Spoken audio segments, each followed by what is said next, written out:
Saudari-saudaraku yang terkasih, berjumpa kembali bersama saya Inspirasiku di Antara. Renungan Harian Kamis 29 Agustus. Hari ini kita bersama seluruh gereja Katolik memperingati kemartiran Santo Yohanes Pembaptis. Semoga kita bersama keluarga dan komunitas kita selalu dalam keadaan baik, tetap sehat, dan bersemangat. Marilah kita mengawali renungan kita hari ini dengan tanda kemenangan Kristus. Dalam nama Bapa dan Putra dan Roh Kudus. Amin. Allah Bapa sumber kekuatan, Santo Yohanes Pembaptis, Engkau jadikan perintis jalan untuk kelahiran dan kematian putramu. Bantulah kami, agar kami dengan tekun berjuang untuk mewartakan Injil-Mu, sebagaimana Dia yang telah gugur sebagai martir kebenaran dan keadilan. Dengan pengantaraan Yesus Kristus Putra-Mu Tuhan kami, yang bersama dengan Dikau dalam persatuan Roh Kudus, hidup dan berkuasa, Allah sepanjang segala masa. Amin. Dalam nama Bapa dan Putra dan Roh Kudus. Amin. Inspirasi kita hari ini dari Injil Suci menurut Markus bab 6 ayat 17 sampai 29. Marilah kita siapkan kitab suci kita masing-masing. Kita akan membaca bersama-sama dan merenungkannya. Sekali peristiwa, Herodes menyuruh orang menangkap Yohanes dan membelenggunya di dalam penjara berhubung dengan peristiwa Herodias. Yakni, Herodes telah memperisti Herodias, istri Filipus saudaranya. Yohanes pernah menegur Herodes, "Tidak halal engkau mengambil istri saudaramu." Karena kata-kata itu, Herodias menaruh dendam kepada Yohanes dan bermaksud membunuh dia, tetapi tidak dapat, sebab Herodes segan terhadap Yohanes. Karena itu, ia tahu bahwa Yohanes adalah orang yang benar dan suci. Jadi, ia melindunginya. Tetapi setiap kali mendengarkan Yohanes, hati Herodes selalu terombang-ambing. Namun ia merasa senang juga mendengarkan dia. Akhirnya tiba juga kesempatan yang baik bagi Herodias, yakni ketika Herodes pada hari ulang tahunnya mengadakan perjamuan untuk pembesar-pembesar, para perwira, dan orang-orang terkemuka di Galilea. Pada waktu itu, putri Herodias tampil lalu menari, dan ia menyukakan hati Herodes serta tamu-tamunya. Maka Raja Herodes berkata kepada gadis itu, "Mintalah daripadaku apa saja yang kau ingini, maka akan kuberikan kepadamu." Lalu Herodes bersumpah kepadanya, "Apa saja yang kau minta akan kuberikan kepadamu, sekalipun itu setengah dari kerajaanku." Anak itu pergi dan menanyakan kepada ibunya, "Apa yang harus kuminta?" Jawab ibunya, "Kepala Yohanes Pembaptis." Maka cepat-cepat ia pergi kepada raja dan meminta, "Aku mau supaya sekarang juga engkau memberikan kepadaku kepala Yohanes dalam sebuah talam." Maka sangat sedihlah hati raja. Tetapi karena sumpahnya dan karena tamu-tamunya, ia tidak mau menolaknya. Raja segera menyuruh pengawal dengan perintah supaya mengambil kepala Yohanes. Orang itu pergi dan memenggal kepala Yohanes di penjara. Ia membawa kepala itu di sebuah talam dan memberikannya kepada Herodias, dan gadis itu memberikannya pula kepada ibunya. Ketika murid-murid Yohanes mendengar hal itu, mereka datang dan mengambil mayatnya, lalu membaringkannya dalam kubur. Demikianlah sabda Tuhan. Terpujilah Kristus.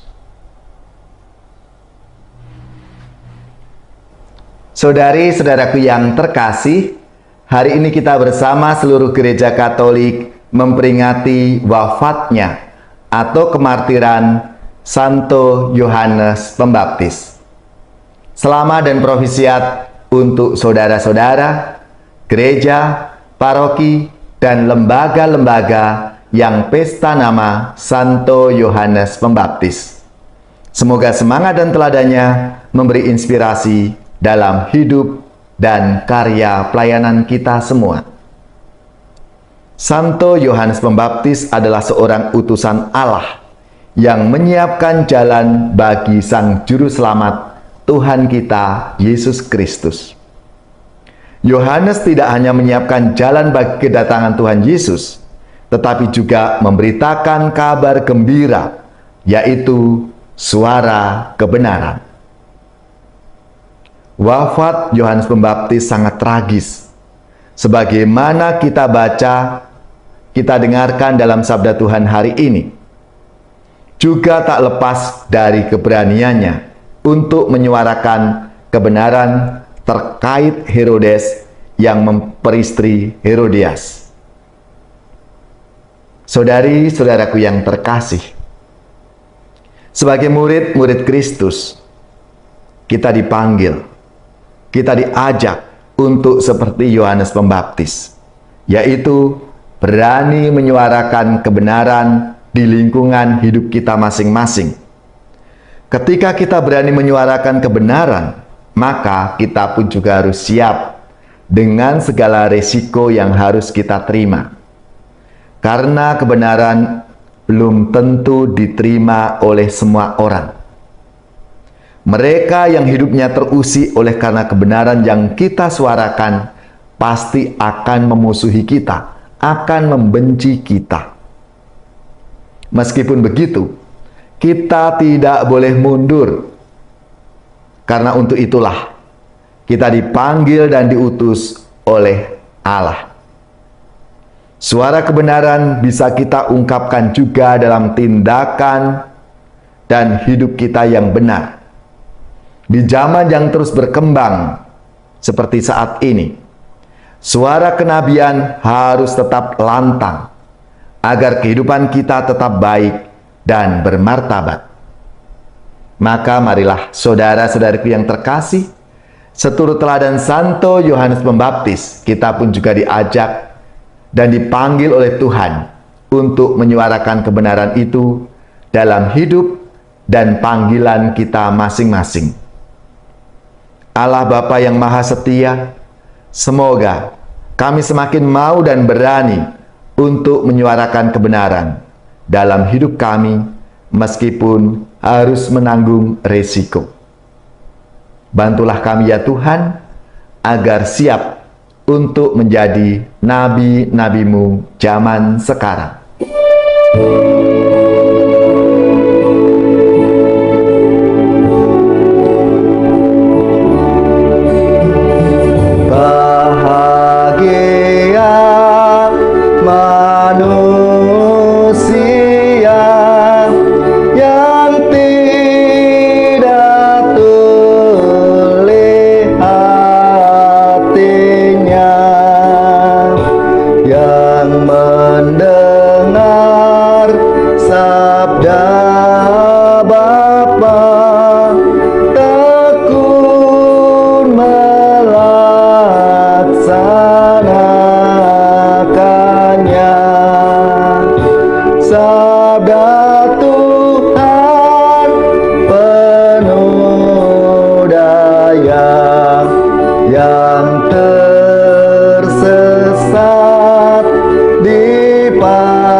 Saudari-saudaraku yang terkasih, marilah kita mengakhiri renungan kita hari ini dengan mohon berkat Tuhan, dan kita akan menerima tugas perutusan.